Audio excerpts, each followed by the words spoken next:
Mike Damergis here with the great Gary Plummer, former USFL player and NFL player. And Gary, I've been waiting 20 years to get you and make you part of this book that's launching on Amazon. I can't tell the story of the USFL without talking about the Invaders and Gary Plummer, I think, because the Invaders, while not as popular as say the Generals and Panthers were, they were a pretty impactful team in the Bay Area at the time.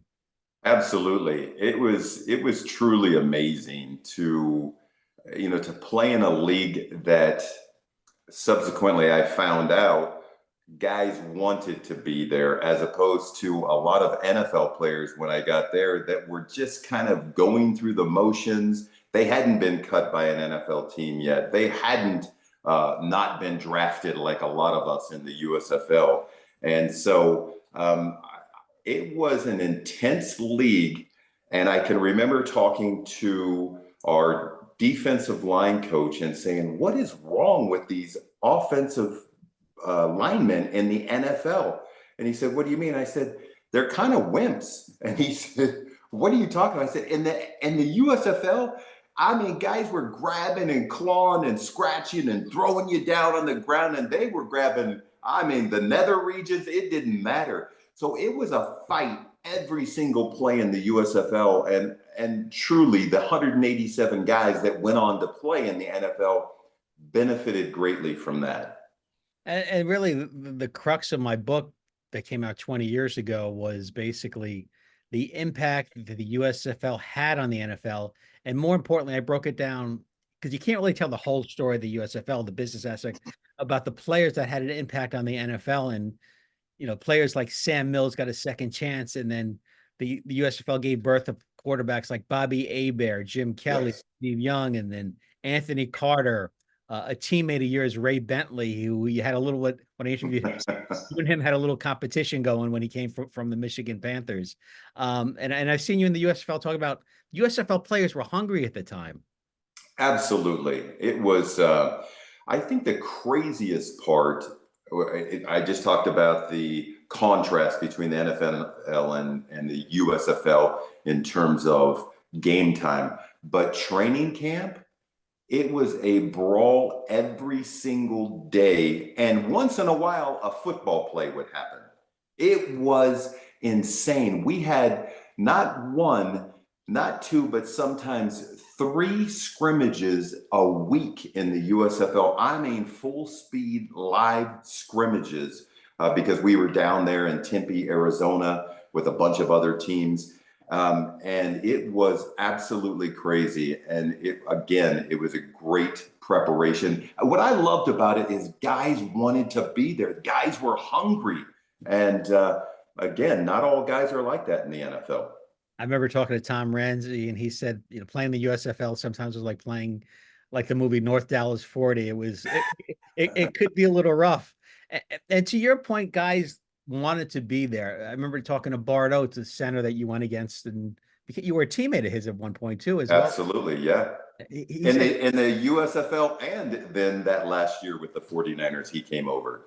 he said if he had his druthers, he'd loved the USFL and would have stayed in the USFL if could be. I absolutely would have stayed there. I grew up in Fremont, California, about 25 miles away from Oakland. Went to school in Berkeley, about 10 miles away from Oakland. And it was fantastic. We had probably, I don't know, 80 to 100 family members at every game because those tickets were cheap. And we had really a good fan base. And I ran into Tad Toby in Hawaii, the former owner of the Oakland Invaders. I think it was about 3 years ago, and he came over to the table to say hi and introduce himself. I said, Tad, I know exactly who you are. I'll never forget you because you never missed a paycheck. I mean, we got every single one of them, unlike a lot of teams in the USFL. I'm sure you've heard this story before, but let me tell it again. It's amazing. We went to San Antonio to play the Gunslingers. And we're getting ready. We're not even getting ready. We get off the buses, and all of a sudden, we hear that the guys are not playing the game from the Gunslingers. They say we haven't been paid in 4 weeks, so we're not playing. guys, I didn't then, and I still don't drink, but guys were drinking beers from both teams sitting next to each other in the stands drinking, and it was hot. And about, I don't know, maybe an hour before the game was actually supposed to start, because we arrive about three hours early.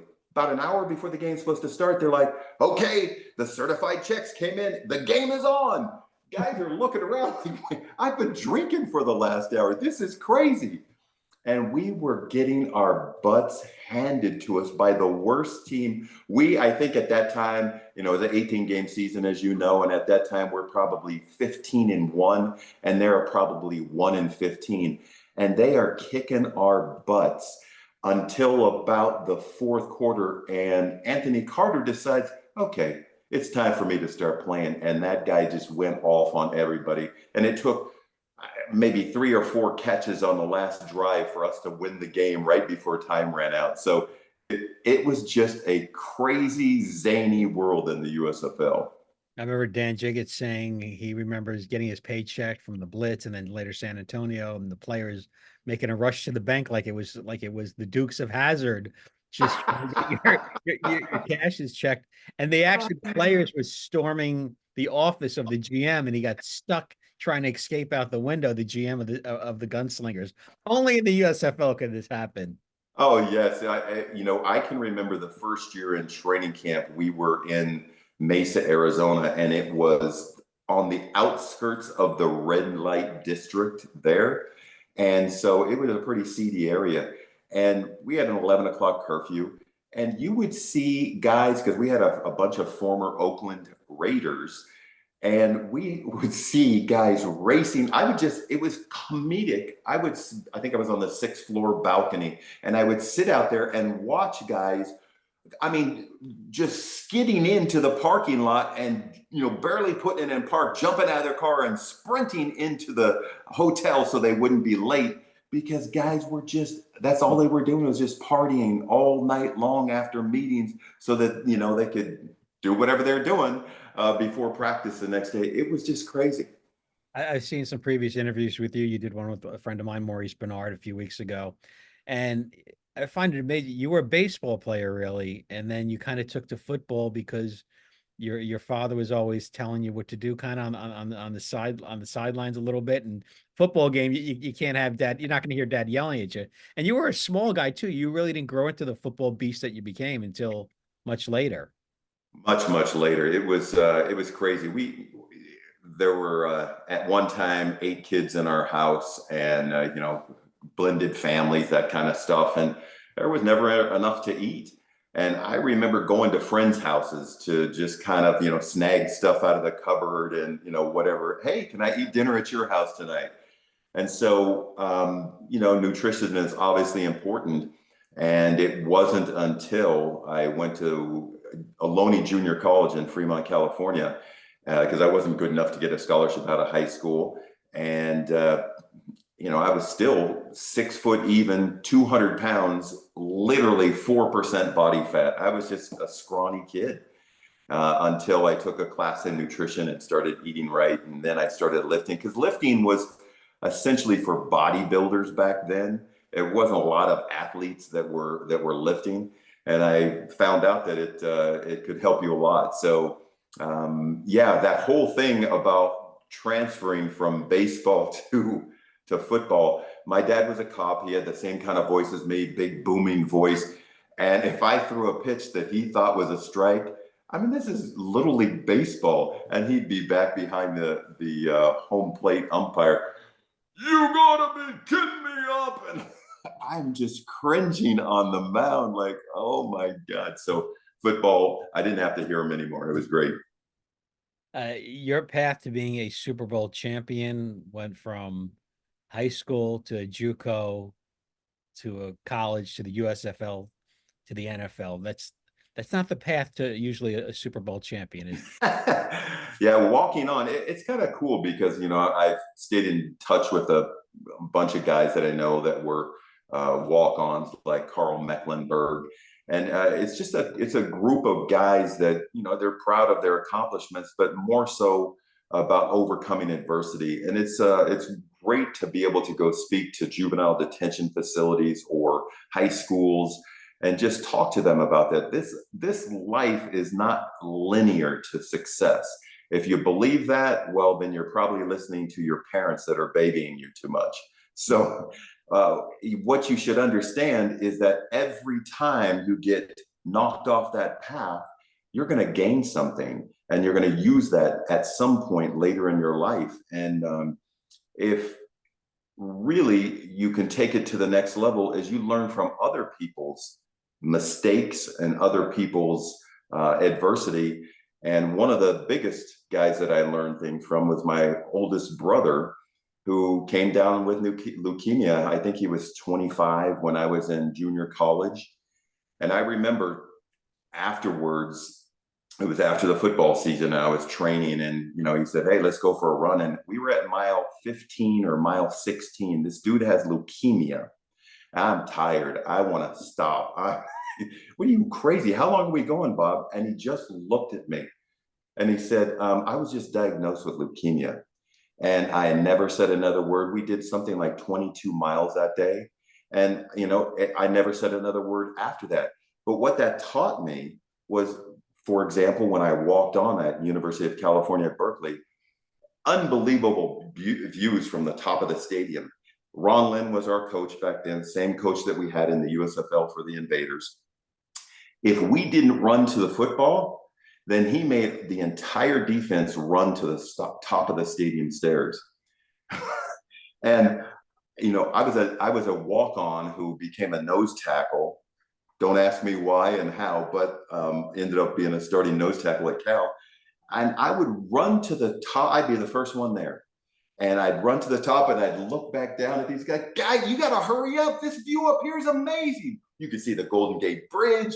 You could see, the skyline of San Francisco. It was just spectacular. And I've talked to a lot of guys since, and they thought, this dude is crazy. And it was literally reverberating in my ears every time I got tired, my brother saying, "I've got leukemia and you're going to quit." And, it makes me want to cry to think about it, because, it was very impactful in my life. And to be able to share those stories with people, I think is important, because this life, if you don't understand that doesn't matter how successful you are, there are going to be a lot of ups and downs, and it's going to be a bumpy road along the way. Seeing someone you love suffer is heartbreaking and gut-wrenching. He's turning 70 in December. He's had leukemia 4 times. He's had bladder cancer twice, and who knows how many Mohs surgeries from skin cancer. So he's just a guy that says never say die, and it's been very inspirational my whole life. Inspirational and a survivor for sure. Yeah. Let's go into how you ended up in the USFL, how you made that choice. Different players when they came out of college, like Keith Millard, when I spoke to him, the Vikings didn't want to give him the money that he thought he deserved, so he went to the Jacksonville Bulls. How did your path end up in it? Let me tell you, my path, I didn't have a choice. I wasn't going to get drafted in the NFL. I was a 6'2", 230-pound nose tackle at Cal. I was a linebacker my whole life. And then when I walked on at Cal, it was Ron Lynn who moved me to nose tackle, because they had already had Ron Rivera and a couple of other guys that were all Pac-10. They're like, "You're not going to play. So we're moving into nose tackle." And I wanted to quit. So that happened. Then Ron Lynn, became the defensive coordinator of the Oakland Invaders. And of course, they had the territorial draft, of which the Cal, Stanford, San Jose State, all the local schools became automatically, you were the property of those Oakland Invaders. I just went for a tryout with 600 other guys at Palo Alto, actually, just outside of the stadium at Stanford. And it was a wet, rainy day in January, and there were all the coaches out there, all the scouts. I was literally, I think there must have been 55 linebackers that were trying out. And I was just like, I have no idea if I'm going to make it. And I got a call from John Ralston after the tryout, and he said, "Congratulations, we're going to sign you to a contract." And that contract was $25,000 with incentives of up to $4,000 if I reached all these milestones, lead the team in tackles, all these other things. It was, and 25 grand. I was a guy coming out of college that didn't get a scholarship, so that was a lot of money to me. So that's how I ended up there. And then, of course, Ron Lynn being there, I honestly thought I'd be cut every day because I was not really getting an opportunity because so many guys were in training camp and they're looking at all these guys. And it was the absolute last day of training camp before the final cuts. And there was a goal line drill and there was a short yardage drill. And I got 2 reps on both of those. I made all 4 tackles on each one of those plays that I was in on. And I'm like, well, there's no way they want me. They're only playing me 4 plays. And Mike Halachek, who was also the linebacker coach at Cal, who both of those guys, Ron Lynn became the defensive coordinator at the USFL Oakland Invaders, then here in San Diego with the San Diego Chargers, and same thing with Mike Halachek. He was the linebacker coach. He came up to me. I thought he was coming up to cut me. And he said, "Congratulations, you're the starter this week against the Arizona Wrangles." And my eyes got this big. I said, we called him Hack. I'm like, "Hack, there's no way. I can't. I haven't played linebacker for 2 years, 3 years. There's no way." He goes, "Trust me, I'll get you ready." And that guy spent more time with me that week by myself studying film and what I could, learn from pre-snap reads and gap, just all of it. And I owe those guys a lot of credit and respect for me ending up in the USFL. What do you remember about the first game in the USFL, being going in the locker room? Hot.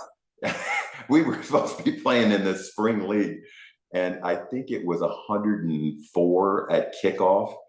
And I didn't know. I didn't really know because I literally had not played linebacker since my second year in junior college, and I didn't think I was going to play very well. I think we ended up beating them, and I led the team in tackles and ended up, I think that year I had 168 tackles. So it was great. And I owe, again, so much to having a stickler for detail like Coach Mike Halachek, who went on to coach for at least 20 years in the NFL. And just telling me how important pre-snap reads were and personnels and shifts and motions. And, it got to the point where I really understood and realized about 95% of the time what was going to happen before the play actually happened. And that's a big advantage for a guy that's not a speedster like myself. I was just going to ask you that. Can you watch a game now on TV, look at the defense, and know what play is coming?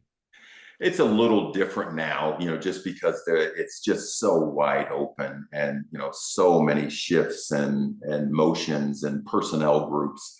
I did the broadcast for the 49ers for 11 years after I finished playing, and it was pretty easy. And interestingly, I remember the first game that Romo did after he retired from the Cowboys. Everyone was like, "Oh my God, look, Romo calls the plays out before they even happen." And I got chastised as a broadcaster for saying those exact same things on the radio broadcast. "Gary, you can't be telling us like that. We need to hear from the play-by-play." Because in radio, the play-by-play guy is the star, where in TV, it's the analyst that's the star. Yeah, quarterbacks, right? Yes, yes. Well, it was a successful season that first year in Oakland. You went to the playoffs and you played a wild game in Michigan. Yes. That playoff game, there were 60,000 fans. Were you like, how cool is this? 60,000 fans, USFL championship game against the Michigan Panthers. That had to be, even though you guys lost, it had to be pretty exciting. Yeah, it truly was amazing.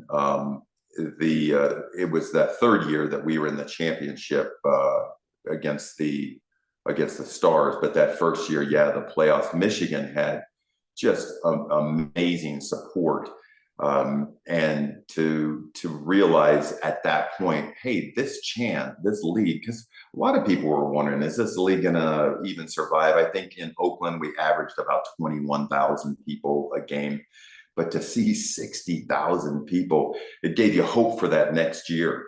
And I truly believe, and I'm not into politics, but I truly believe that if Donald Trump hadn't have gone head to head in court against the NFL, somehow, some way, we would have all merged together and they would have started having an 18 game season even back then. I laugh now because guys are complaining about this 17 game season and a potential to go to 18. We did it for 3 years. And that first year, you play 12 games in college and then you play 18 and it's almost back to back. We finished in December. Then we started playing. We went to training camp in January. You had maybe a month off. And in that first year, and Bart Oates has probably told you the same thing, we played 31 games in less than a year. So for young guys, all the complaints you hear in the NFL, suck it up and understand you can take it. You can get through it. A lot of great players came out of the league. Herschel Walker was one of them. He was, the big name, 5,500 yards rushing in the USFL. Were you surprised that Herschel didn't have the same impact he had in the NFL that he had in the USFL? Or do you think it was just like a running back, 3 hard years in the USFL, and then his body just kind of, took its toll? I have a pretty good perspective because the first game I ever traveled at Cal, we went to Athens, Georgia, hit the year he won the Heisman and played against him. Now, Cal is not, on that scope of a great SEC team. And, we got thumped pretty hard. And I can remember playing against him there, hot, humid Athens, Georgia. And he was easy to tackle because he wasn't evasive. He was just a big, strong, fast guy that, he just put his pads down and try and run over you. And I loved that. So I think that did take a toll on his body. You really should have a couple of different pitches. You got your fastball, you need a changeup and a curveball in the NFL. Otherwise, you're going to get your butt whooped. And another good perspective is I learned from those two coaches, Mike Halichek and Ron Lynn in the USFL, the more you can do. And so I volunteered for everything. And one of the things that I volunteered for when I got to the Chargers was they didn't have a backup goal line fullback and they didn't have a backup goal line short yardage guy. I volunteered. I had to stay after practice. I had to go to running back meetings. First game I was ever in, our guy gets hurt. We're in Pittsburgh, Three River Stadium, and it's goal to goal on the 2 yard line. And the coach gives me the play, roll pass right, Z7 sneak on 2. And I, am supposed to run out and fake like I'm going to block out. And then I go out into the corner of the end zone. I was wide open. I caught the ball, touchdown. That was fine. But the next time I was in was against the Denver Broncos on the 3 yard line. And they called my number to run the ball. And I'm like, okay. And I run the ball.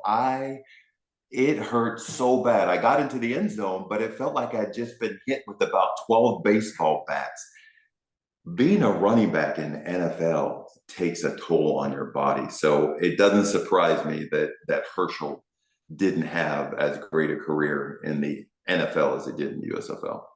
You talked about the merger and, Trump, of course, wanting to force a merger with the NFL. And listen, if he owned an NFL team today, it would be worth over $1 billion. So his business instincts were right in many ways. But it forced teams to realize if we're going to the fall that we might have to make some changes. And one of the changes was that the Panthers were going to leave Michigan and merge with the Oakland Invaders. Yes. Boy, you guys had a hell of a team. 13-4-1. You guys were stacked. It was amazing, to play with guys like Anthony Carter and we had some characters, Dennis Greenwood, safety from Wisconsin, a white dude that might have been a little racist. Um, I mean, it was just crazy. Holloway was the wide receiver that was just such a quick guy. Um, Albert, the running back who ended up playing for the Colts for a long time, was a dang good guy. And then offensive line.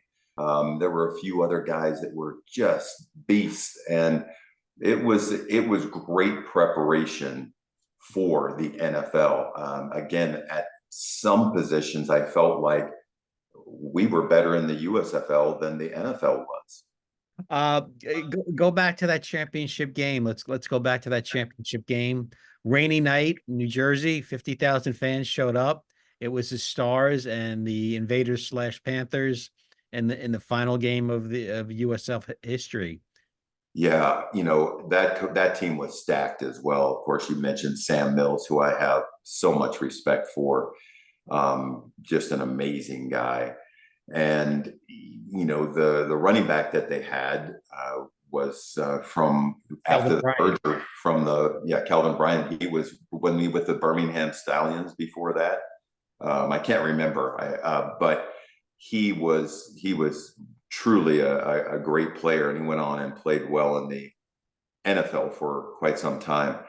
Um, a great game, a lot of battles back and forth.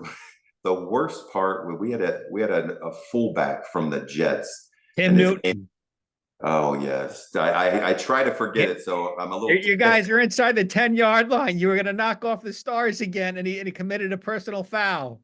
It was something like the 2 yard line, and he drove his guy not only out of bounds, he just kept going. It was almost into the wall.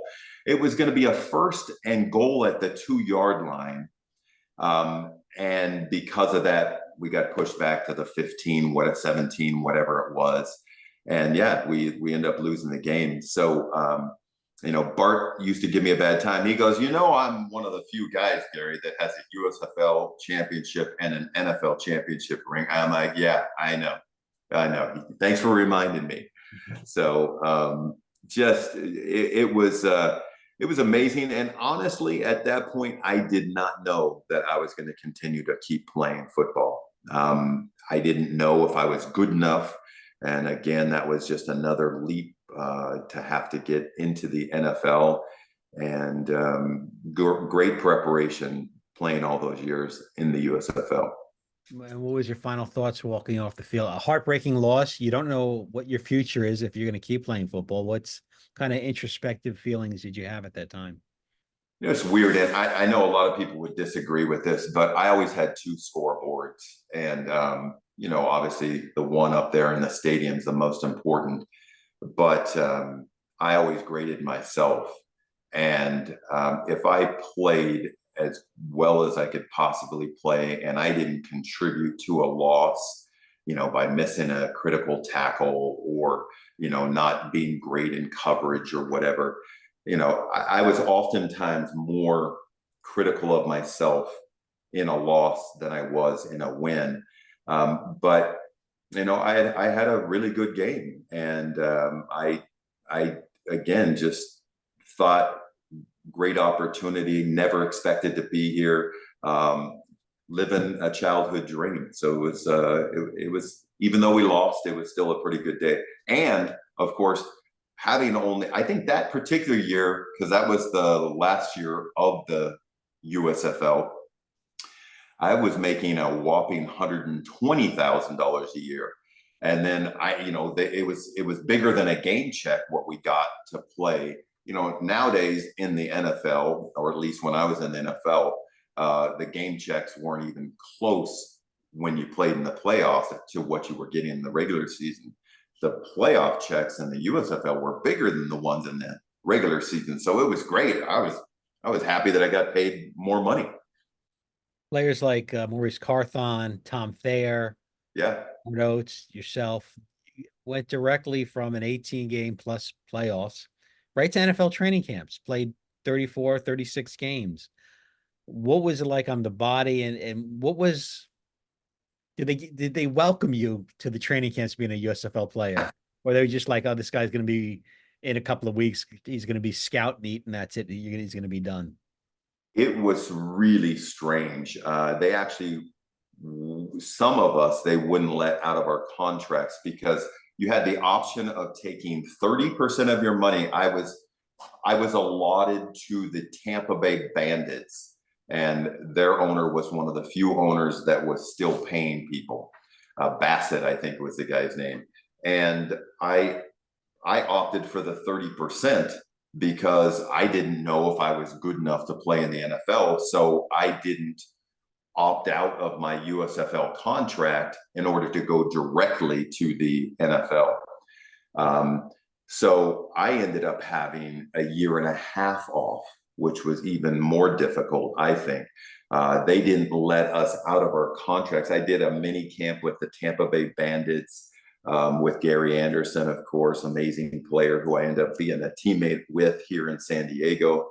Um, it was absolutely crazy to sit around and wait. Obviously, I was training, getting ready for hopefully at some point playing in the USFL or the NFL.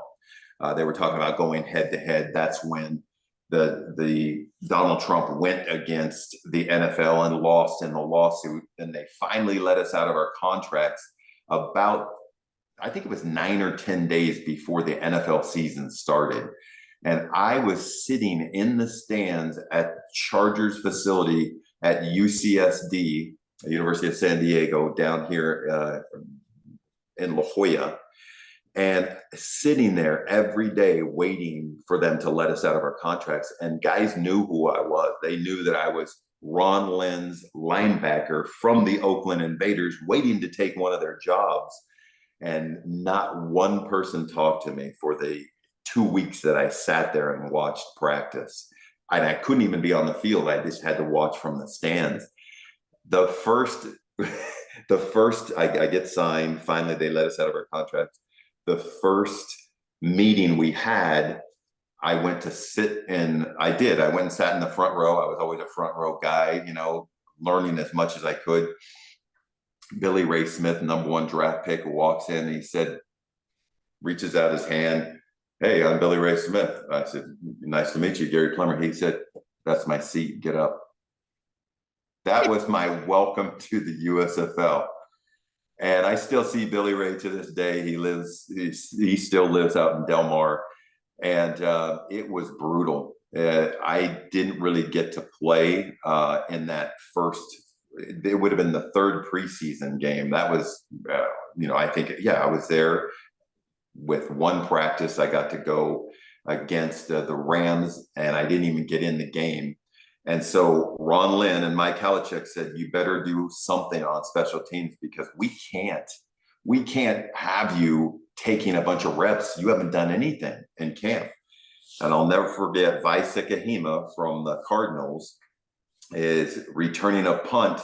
And I think the year before that, he's an all-pro. I make a solo tackle on him in the open field. And then the next punt happens and I, combine with somebody else to make a tackle. And that's all I did is play special teams. And Hank Bauer was our special teams coach. And he said, congratulations, your special teams play. I fought for you. And you're part of the San Diego Chargers. So the welcome was not, there was not a very good welcome coming into the NFL. Well, teams that welcome USFL players, in the mid 80s were teams that went on to have postseason success. The Redskins, of course, Kelvin Bryant, Gary Clark, Ricky Sanders, Doug Williams returned. Yes. New York Giants, Bart Oates, Maurice Carthon, Sean Landeta, Chris Godfrey. The Vikings, Anthony Carter, Chris Millard, and the Chargers. Your team, Fouts was kind of like towards the end of his career, but they brought in Tim Spencer, and boy, was Gary Anderson an athletic back. But he was pretty sensational. That first game Gary Anderson played with us, with the Chargers, we I don't even remember who we beat now, but it was we thumped somebody. We ended up 4-12 that year. We were terrible. But after that first game, I thought, wow, this is going to be amazing. We have a fantastic team. He leapt. Some guys will remember this from about the 7-yard line and landed in the end zone. Just he was one of the most athletic people that I played with my entire career. He was a fabulous player. And going to the NFL, you got to go against some pretty damn good quarterbacks at the time. It's really the glory day of quarterbacks: Joe Montana, Dan Marino, Jim Kelly, Boomer Esiason. Talk about who you rank as the best quarterbacks and how they compare to the quarterbacks of today, if you were going to look at that. I remember in practice, Dan Fouts ran practices.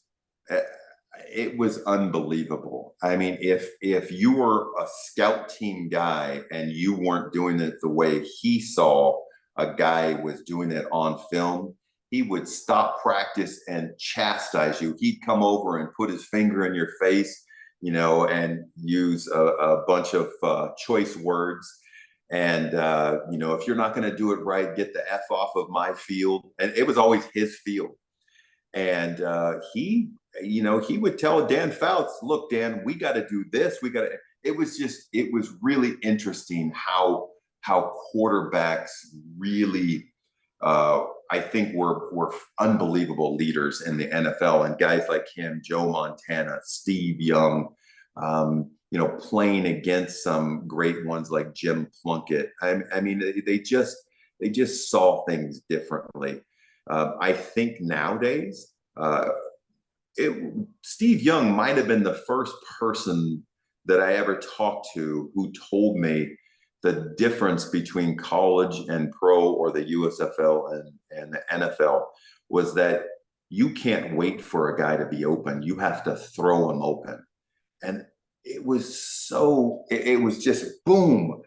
That is unbelievable insight, and it really helped change the way I played defense, because knowing that a guy's going to still throw the ball even though you think you have him covered means you better be real good at punching the ball out. And going against some of the great backs at that time, Tony Dorsett was a little bit older. With Herschel, of course, made the league. There was Christian Okoye. You faced Barry Sanders.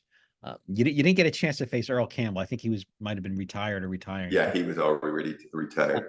We've seen the NFL go away from running, from the running game more to a passing game. Talk about when a team could run the ball, you take away the will of the defense, especially by the time fourth quarter comes. Yeah, one of the best ever. I mean, Barry Sanders, if he's not the best ever, he's 1A or 1B. It was truly remarkable. I can remember playing against him on a Monday or Sunday night game. And, the hole is right here. And I run up into it to tackle him. And he literally, I mean, he's already in the hole. He stops, he backs out of the hole. He goes around, and, it's like a 20-yard gain. I mean, I've never before or since seen a back that could do that. Another guy that doesn't get enough credit is Marcus Allen. That guy, I mean, obviously he played amazing as a running back. He was from San Diego right here. He was a quarterback in high school. He could do anything. And when he was forced to be a fullback, I wanted him to go back and be a running back, because he was a beast as a fullback. I mean, that guy would come up and he would try and knock you in the dirt. I mean, he was truly amazing. And then there's a guy that you might remember that played for the Raiders, and that's the reason that Marcus Allen had to play fullback. He went out and played some baseball too. Now, you know who I'm talking about? Oh, Bo Jackson. Yeah, that's it. I couldn't think of it. Bo Jackson, had he not gotten hurt, I promise you would have been the greatest running back of all time. I can remember the stretch play. Everybody runs the stretch play. And essentially what it is, if we're going to the right, everybody takes their first step to the right. And, an offensive lineman is either going to try and push or he's going to try and hook the defensive lineman or linebacker, depending on where you're at. And that running back has to have great vision because there's no real designated hole. It could be the A gap, the B gap, or even all the way outside in the D gap. And so I'm flying because I know I got to get to Bo Jackson. And I am flying to get out there. And I have no idea how he did it to this day, but that dude turned on a dime and he went from this way to that way in a flash. And all I saw was the Nike swoosh going right over my helmet because I was on my back. I mean, I literally fell backwards trying to tackle him. He was just spectacular. And so, yeah, the backs in those days, and obviously the guy that has the record, Emmitt Smith, was a pretty damn good back, but it was more his offensive line. I think you and I could have, rushed for 1,000 yards behind that offensive line. And it was, I would much rather play against him than play against somebody like Marcus Allen, Barry Sanders. Those guys were truly amazing.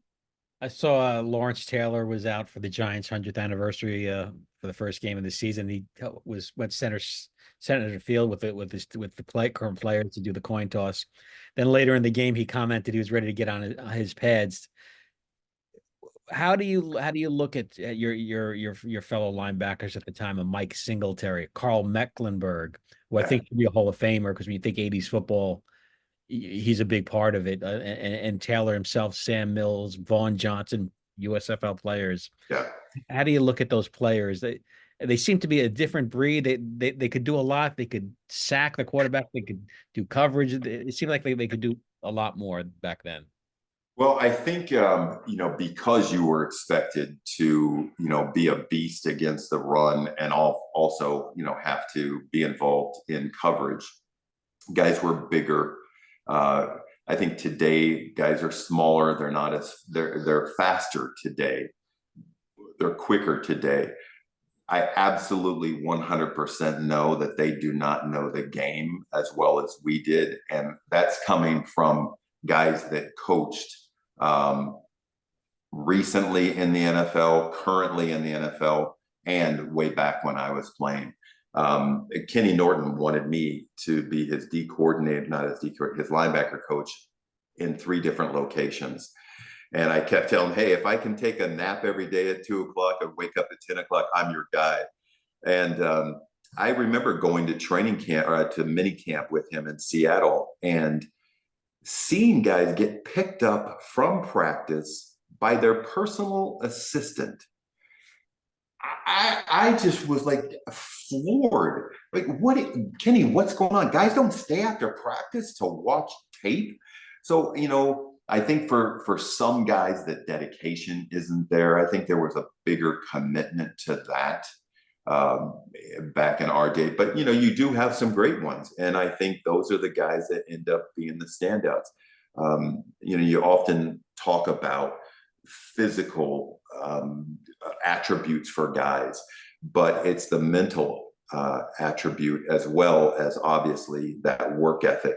You look at that guys like Jerry Rice, that's what made him different. Deion Sanders, that's what made him different. Those guys weren't just unbelievable athletes. They were students of the game. I can remember seeing in a video 8 player, that's how long ago this was, seeing Deion in 1994, having the tape from the game, studying it on the way home from the previous game and studying stuff on the way to the game. It's remarkable how much better you can be when you become a student of the game.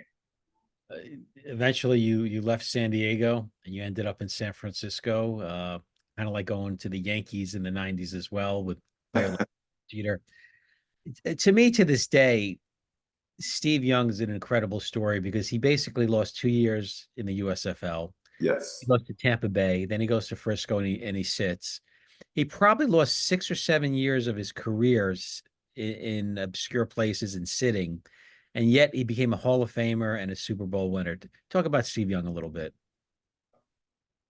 I love Steve. He has a charity called Forever Young, and I've probably done 50 events with him, and just gotten to know him much better because he's kind of a quiet guy. You know, you see him as a broadcaster, and he is gregarious and very smart. And I didn't know a lot of that stuff about him until I started doing charity work with him. I remember in the USFL when he was with the LA Express, it was a terrible game. It was a game of field goals, and you know he's not getting anywhere. You know, the only thing that's happening, he hasn't thrown a pass for more than 5 yards.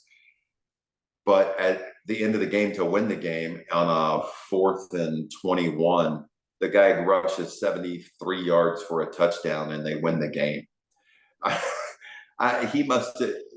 We've all seen those clips, you know, against the Minnesota Vikings and other teams where he's, you know, falling over people and, you know, twisting, turning, contorting, and somehow gets in the guy has unbelievable balance, vision, and he is without a doubt the smartest quarterback I've ever been around in my life. He just knows the game, and you know, he obviously learned a lot from Joe Montana, but the skill level, the skill set for him to, you know, be able to adapt from being this running quarterback to finally becoming a pocket quarterback, he's like the perfect one because, you know, we see what happens, you know, with the Ravens, and you know, a quarterback like that sometimes you don't develop. And that was probably what happened with Steve Young early on. He didn't develop because he just relied on his legs in the USFL.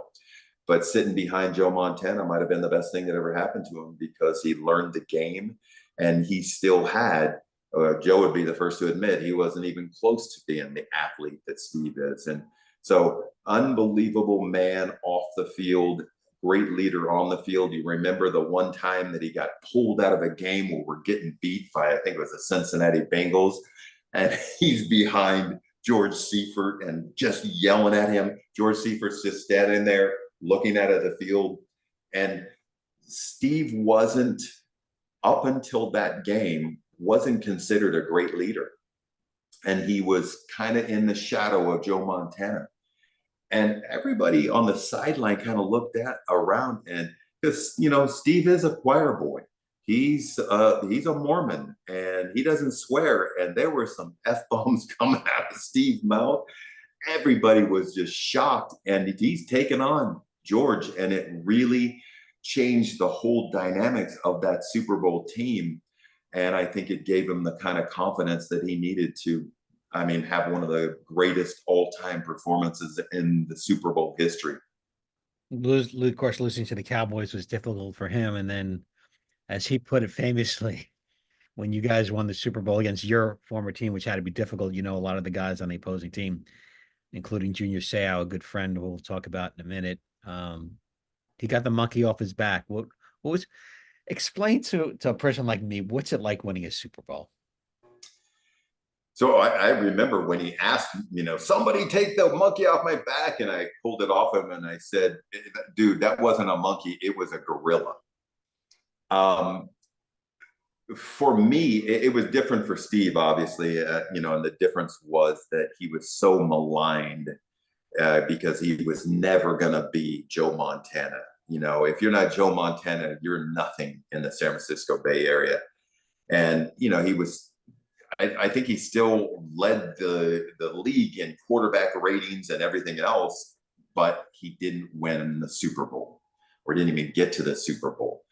And so fans were not nice to him. So for him to finally win it, it was a monkey off his back. And he's apologized since. For some reason, he thinks that he was trying to make that about him. Nobody even thought that. It was great to see him get that monkey off his back.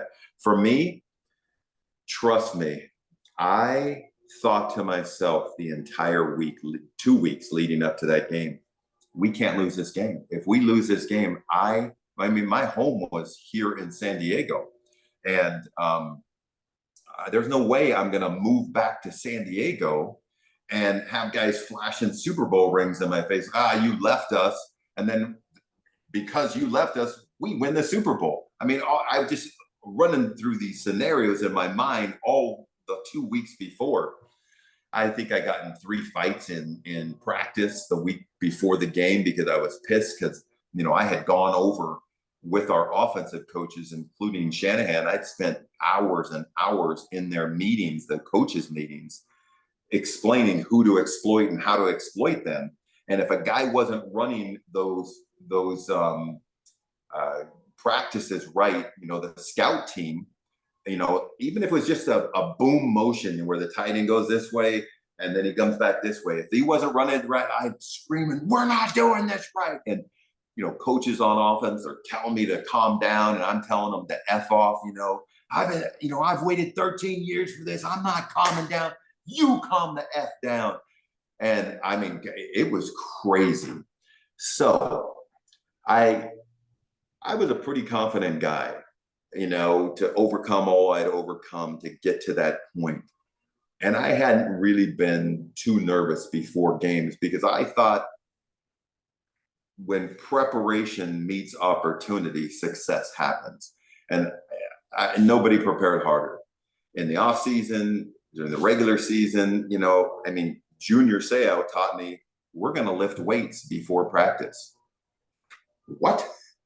So I started doing that with Junior his rookie year, which would have been, I think, my 9th year. And he was right. Because if you lift weights before practice and pre-fatigue yourself, you go into a game, you're fresh as a daisy. Because you don't lift before a game. And so all of those things make you better. So going into that game, I'm in the locker room. I'm sitting next to Ricky Jackson, his 13th year, never been to a Super Bowl. I'm in my 12th year, never been to a Super Bowl. And all of a sudden, a guy comes up, puts his hand on each one of our shoulders and says, "Don't worry, tonight I'm going to get you guys your first Super Bowl ring." Jerry Rice. I literally got on a cell phone. It was probably like a brick at that time. And I called my wife, and I had 2 boys at the game who were 12 and 10.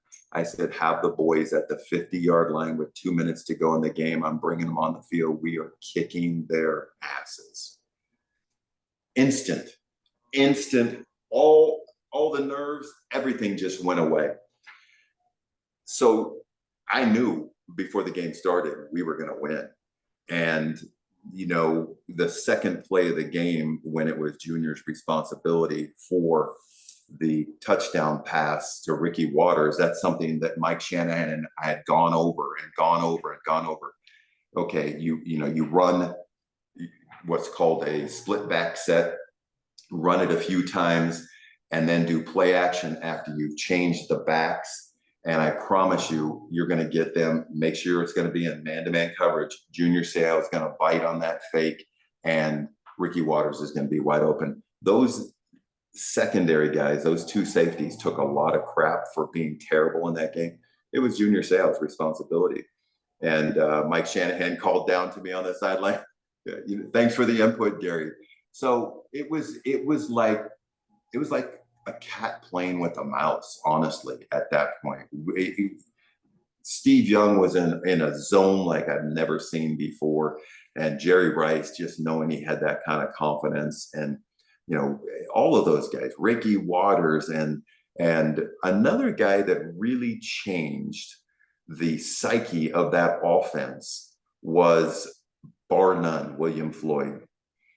He and I got into a fist fight in training camp. It was his first practice. And he kept driving me, after the pro play. And I ripped his helmet off. I punched him in the face. He ripped my helmet off, punched me in the face, and then it was over.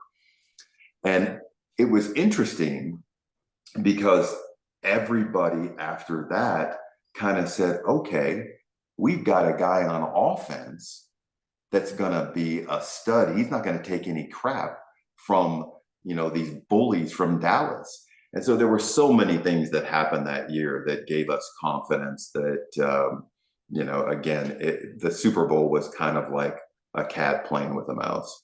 6 touchdowns for Steve Young. And then Joe Montana, all his touchdowns, he never threw an interception in his 4 Super Bowl wins. So the 49ers were touched by the football gods as far as having great quarterbacks. Playing the game of football there's a price to be paid. I know it's well known. You spoke about it. It's online. You say you've suffered over 2,500 concussions. We've seen great players, Dave Duerson, take his own life. We saw what happened to Webster, the center for the Steelers, and of course, a guy that seemed charismatic, destined for stardom in Hollywood. Junior Seau, I think when he took his life, the average person, not even the football fan, yeah, how can this be? Um, talk about what it's like to live with suffering a concussion and to see your teammates and your friends, people you went to war with. Because if you'd ever played any sport or played football, it's like going to war in many ways. People you went to war with are suffering and dying. I know it's hard to talk about, but if you could share with the viewers what that's like. Yeah, Junior was one of my all-time favorite teammates. He was everyone's all-time favorite teammates because he was as gregarious as they got. Actually, I'm going to take that back. There were a lot of offensive players that on the other side of the ball in the Chargers that did not like him because that dude never played a down without playing at full speed live. And he changed the intensity of practice the day he got with the Chargers. I got chastised when I came to the Chargers because I thought I was the same way. Well, there weren't a bunch of guys around me that were that way. There were guys that were, again, I've said it, they weren't as intense as the USFL. So I get to the Chargers and guys are kind of, brother-in-law technique where they're just kind of going through the motions in practice. Junior, the second he was a rookie, and the second he got there, he was full speed. And guys, if you remember, I mean, that dude had coal buckets for arms, 6'3.5", 255 pounds, probably 5% body fat, ran a 4.5 40-yard dash. He could bench press a house. He came full speed live. There weren't guys that were like trying to fight him after the plays. Guys decided, oh, I guess I better get lower. I better use better technique.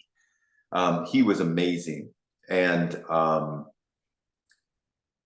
I've credited him for at least 4 or 5 of those last 6 years that I played. 4 of them with him because he was so intense and worked out so hard and taught me all of that. The guy was gregarious off the field. I can remember about 10 days before he committed suicide. I was at John Carney, the former kicker. He has a charity golf tournament here in San Diego. We called him Junebug. I run into Junebug, and I had just read a story about him driving off a cliff in Encinitas, Del Mar on the coast. And it wasn't a big cliff. I mean, it was like 30 feet.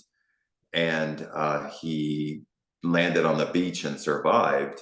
And it was kind of hush hush, but I just wanted to see if he was okay because rumors were that he was trying to commit suicide. He had come out and said, look, I was looking down from my phone. I lost control of the car. Turns out he really was trying to commit suicide. So I said, hey, Bug, if you got, any issues with people coming to your house, too much media, you're welcome to just stay at my house. No, Plum, I'm good, bro. And he was just as gregarious as always. I said, I just want you to know, if you ever need somebody to talk to, you've got a place to come to. No, I promise you I'm good. And it's still really difficult to talk about because I felt so guilty. And the day he committed suicide, I can remember I was on my recumbent bike and I had been watching the news and it came on. They had just committed suicide and just tears just flooding down my face. And my wife comes home from work 4 hours later and Junior Seau was San Diego. They were still covering it. And I was still sitting there just crying. And I didn't know, but my wife had seen signs in me. And she said, we need to go see a counselor. And I knew she was right. And it really it truly changed my life. I owe Junior Seau and my wife my life. And there are a lot of guys in the NFL today that should thank Junior Seau because the NFL was going to do nothing about concussions. We had a concussion seminar with Lee Steinberg. He was my agent. And I think there were probably like 7 guys, doctors and PhDs from around the world who were experts. And they were up front. This was probably, 10 years before all of this happened with Junior. And I'd seen articles in the USA Today and other places about the NFL saying, oh, concussions, don't believe it. A concussion's only when you get knocked out and lose consciousness. And it takes a bunch of those to have any impact on your body. And so these guys are up there talking, and they're saying that even if you see stars and feel slightly disoriented, you need to think about sitting out the next week.